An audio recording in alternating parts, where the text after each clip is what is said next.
За ер нь нэг жилийнхээ босгон дээр засгийн газар маань яагаад ийм том сорилтонд орчвоо? Ерөнхий сайдын итгэл үзүүлэх огцрох асуудлын түвшинд хүрчвээ гэдэг. Энэ өөрөө нэг хүүхдийн цүнхний төдий асуудал уу? Яг уг шалтгаан арай том шалтгаан байх уу гэдэгт бид нар бас хариулт хэлэх ёстой байх. Нэг цүнхний төдий асуудал мөн үү биш үү? Миний бодлоор яг өнгөрсөн жилийн 6 сард бид нар Монгол орон даяар сонгуулийн ухаан хадаагаад тал нутгаар давхиж ирсэн. Гэхдээ бид нар иргэн бизнесүүдэд илүү том орон зай боломж олгоно гэдгийг 3 нам гуруулаа хэлж ирсэн. Тэгээд сонгуулийн дараа хамтарсан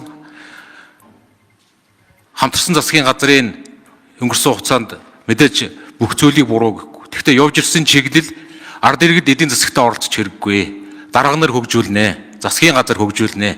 Та нар зүгээр байжээ гэд л явсан. Энийний үр дүнд ядуурл буураагүй. Энийний үр дүнд юмны өмнө өссөн. Иргэдийн бодит орлого худалдаа авах чадвар амьдралд оройтсон. Энэ шалтгаан л өнөөдөр яг нэг жилийн босгон дээр илэрч гарч ирж байна гэж би хувьдаа тийм дүгнэлт. Бодлогын алдаа байсан гэж.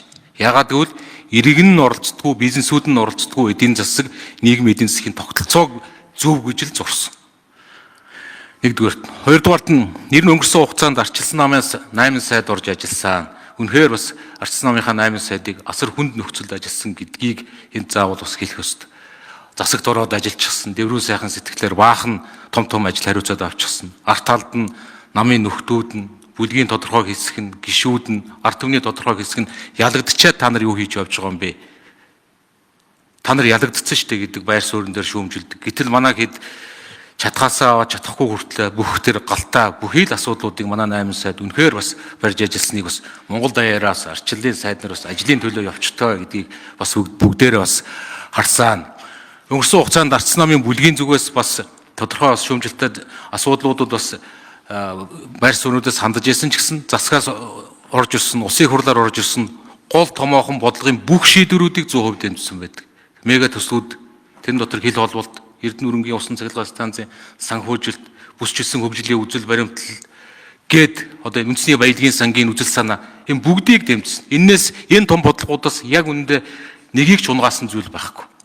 Энэ том бодлогын асуудлуудаас нэгийг ч унгаасан зүйл өнгөрсөн хугацаанд байхгүй. Бүгдийг нь бүлэгдээр санал хураагаад дэмжиж оролцож исэн том асуудлуудаар бол мэдээж өөр байр суурьуд бусад зарим хуйлууд дээр янз бүрийн зүйлүүд л байдаг. Тэгэхээр энийг бас заавал бас тэмдэглэж хэлэх хэрэгтэй байна. Тэгээд энд бидний хувьд нэг ийм маргаантай ч юм шиг нэг ийм хуулийн онлын маргаан ч юм шиг нэг юм зүйл яригдаад байгааг цаашдаа бас бид нэр ярилцах шаардлагатай юм болов уу гэж боддог. Үндсэн хуулинд яг үнэндээ эвслийн засгийн газар гэж байгаа болохоос биш хамтарсан аль нэг нь олон холчсон үед хамтарсан засгийн газар байна гэсэн үг өгүүлбэр бас байдаг. Бид нар энийг стандарт тус засгийн газар гэдээ өөрснөө тайлбарлаад явдаг.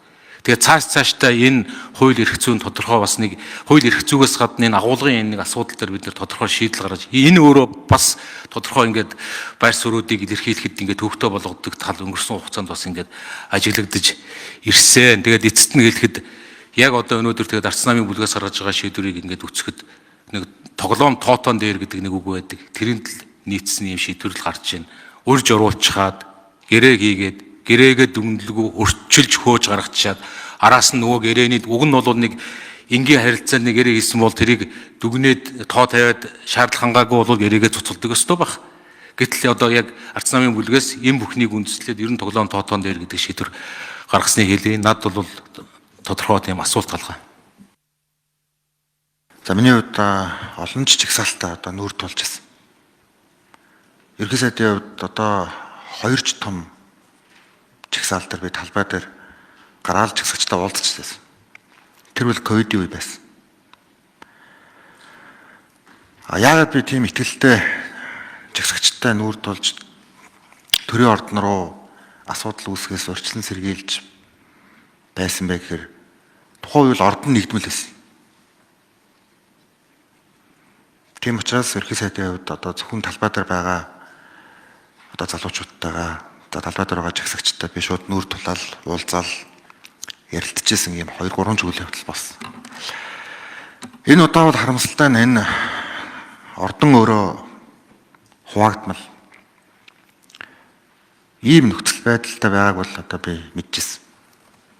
Тийм учраас суур шалтгаан бол өөр зүйл байсан. Шалтгаан мэдээж энд бол байсан. би гарлаа гэдэг нөхцөл байдал өөрчлөгдөхгүй байсан. Тийм учраас энийг ярилцаа. Одоо яг өнөөдөр бид нар нээлттэй ярихгүй л байгаа болохоос би намынхаач гишүүдтэй уулзахдаа, арчсан намын гишүүдтэй ч уулзахдаа байнга л би энийг хэлчихсэн. Ийм хэмжээний одоо гомдол, буруу ойлголт маш их явж шүү. Би амаа асуулгаж байна. Би нэг одоо арчсан нам хүн намд хайртай болцсон доо ч юм уу.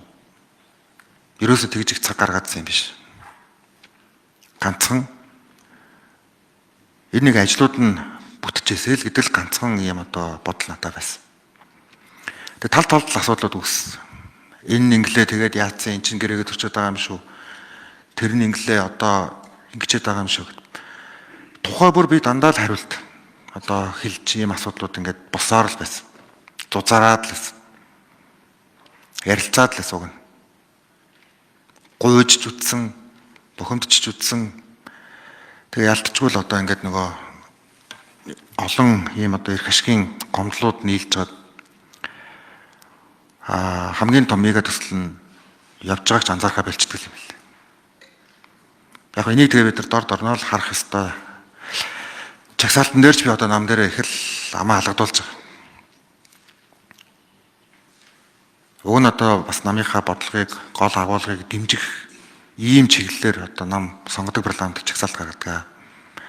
Та одоо тэгээд энийг өөрөө л хийсэн одоо яа ихтэй гэж манай намынх надад хэлж байгаа.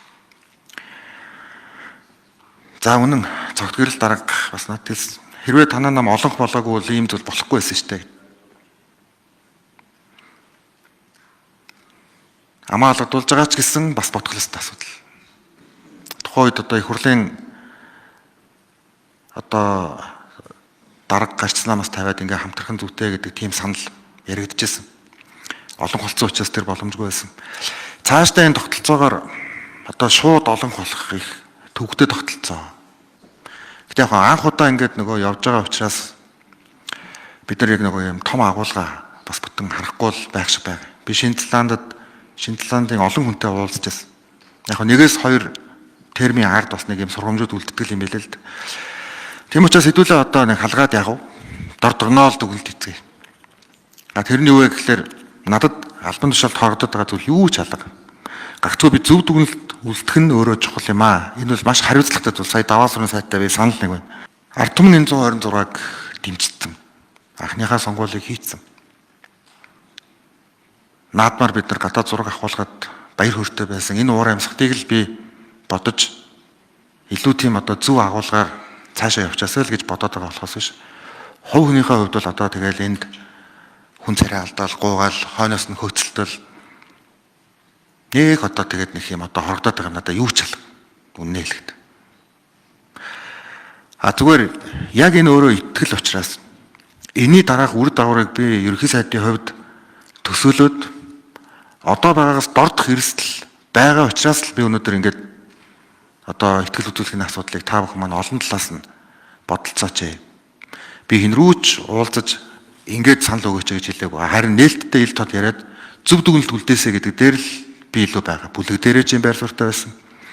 Өнөөдөр арчсан намын бүлэг дээр